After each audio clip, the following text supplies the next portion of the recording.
Enormous weekend for news in rugby league. We announced earlier that the Warriors have decided on their new coach for the next 3 years. It is Nathan Brown. He joins us this afternoon on Fox League. Nathan, first of all, a huge congratulations. It's been a wonderful acknowledgement of your coaching credentials and also the future that you bring for the Warriors. So what's the first thing you're going to do to build the premiership prospects of the Warriors? Oh, yeah.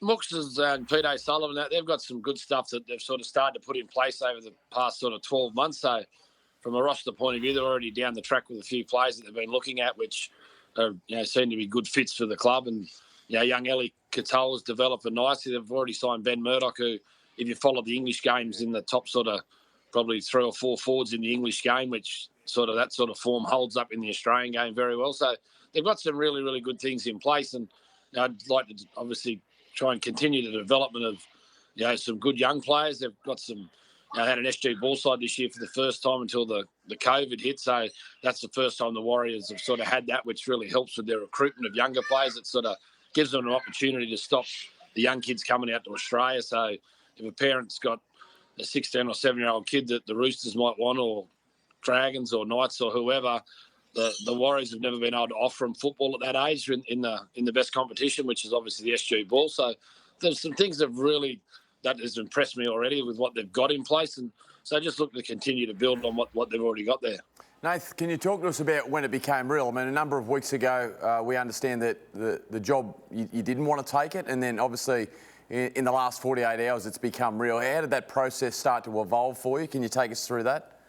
Oh, about 8 weeks ago or something, I didn't think it was the right opportunity for me. I had a few concerns about 1 or 2 things, and so I sort of pulled myself out of it there, and that was about 8 weeks ago, and I never sort of thought anything of it until then. And all this week I actually spent most of the week preparing for an interview with the Cowboys. Like, a number of coaches have been interviewed for the Cowboys job, and I was going to have an interview for that job. And then on Tuesday night, when Toddy Payton on Fox sort of pulled the pin on it, and I just said to the wife, I said, there's a lot of good people there. They've got a lot of good things in place. And anyway, the wife said, why don't you ring George? We managed. I rang George, and George said, well, why don't you give the owner a call? You keep telling me he's a old school knock-around bloke, Robbo. So I gave him a call on Wednesday afternoon and left a message, and he called me back on Thursday lunchtime. We had a good conversation about, expressed a couple of things to him privately that I thought needed to be done, to make a football club or a sporting club successful. And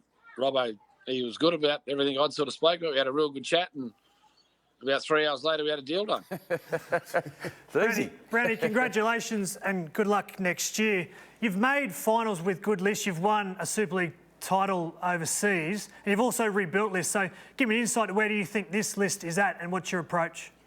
I think the club, as I said, Coop, the club's in a reasonable spot because, Pete O'Sullivan's obviously a very good recruiter and understands the salary cap well. So Pete's been there now for about 18 months working with, with Mooks and the CA Cameron George. They're sort of getting some stuff sorted out. So, generally clubs are going well when they've got good players, and generally when they're not going well, it's because they've got some problems with their rosters, because most of the people that coach have all got some reasonable credentials, and Mal will be able to vouch for that, being a coach himself, and the best coaches always tell you they've got good players, and the Warriors have got some stuff in place which to me looks good for the roster, but they've got some areas of the roster they need to improve, because at the end of the day, the ultimate prize is winning, and that's what we've got to strive for. But before you can win, you need to be a consistent finals team. So, we just need to make a couple of sort of tweaks with the roster, which is already in progress, and then the development of, Chanel Tavita at halfback. His improvement will play a big part. The development of Wade Egan at hooker, that'll play a big part, because they're obviously 2 of the most important positions in the club. So, and the fullback in Rogers, obviously a wonderful athlete and outstanding talent, but Rogers' development in areas of the game, in try assists and tries, will be a nice area. If we can get those sort of 3 blokes having a big impact on the football club, I think a lot of the rest will take care of itself. Young Ellie Katoa's a fine talent. Ben Murdoch's coming as a good talent.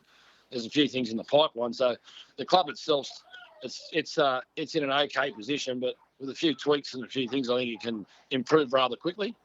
Hey, Brownie, Mal, congratulations on the new appointment. Obviously, you need good people around. We know that. We know that you've got to have great players. I know that from your point of view, you've got a great staff around you as well. You've got obviously the appointment of Gus Gould being a consultant as well. I mean, just take us through, you know, the obviously the advantages of having Gus there as one of your mentors. Yeah, so what Gus is doing is, Mel, he's not really working on, I suppose, my side of the business, if you like to talk about it. Gus has been employed to help set up an academy. So the Auckland Rugby League and New Zealand Rugby League and the Warriors are all sort of separate entities. You know, none of them are together. They're all sort of different on their own sort of stuff. So what Gus is doing is, Gus is putting in place to try and get maybe an academy set up where everyone's sort of united together, which will produce obviously great youth for the Warriors and help keep the good young players as opposed to lose good young players. And that'll not only help the Warriors but help the game in general, as in obviously there's a lot of Pacific Nation players that grow up in Auckland and help the Pacific Nations get better, as well as the Warriors, as well as the NRL. So that's where Gus's main focus is in. But when you got someone of Gus's knowledge there, obviously chatting to him about different things is only a smart thing to do. Well, he's done wonders with that Western Sydney nursery for the Panthers. Hopefully it will transfer to the Warriors. Congratulations again, Brownie. We can't wait to see what you do. Hopefully much success for yourself and the Warriors in the near future. Thanks, gang. Have a good one, eh? Thanks, Brandon. Nathan Brown there. It's a really terrific appointment. He's young, he's fresh, he gets on wonderfully with the players. And, of course, having that support of Phil Gould is enormous. Well, you've got to love coaching. And that's what Brownie exudes every time he talks about rugby league, and he's openly admitted that he's a career coach. So good luck to him. You've got to find unlock that key to success over with the Warriors. They've always had some great talent there in their rosters, and Ivan Cleary's taken them to success, and Daniel Anderson way back as well. So it'll be interesting to see the combination of Peter O'Sullivan, obviously Brownie, and Gus. And Gus, it's a pretty good combo getting together to bring out the best of the Pacific Islanders. Well,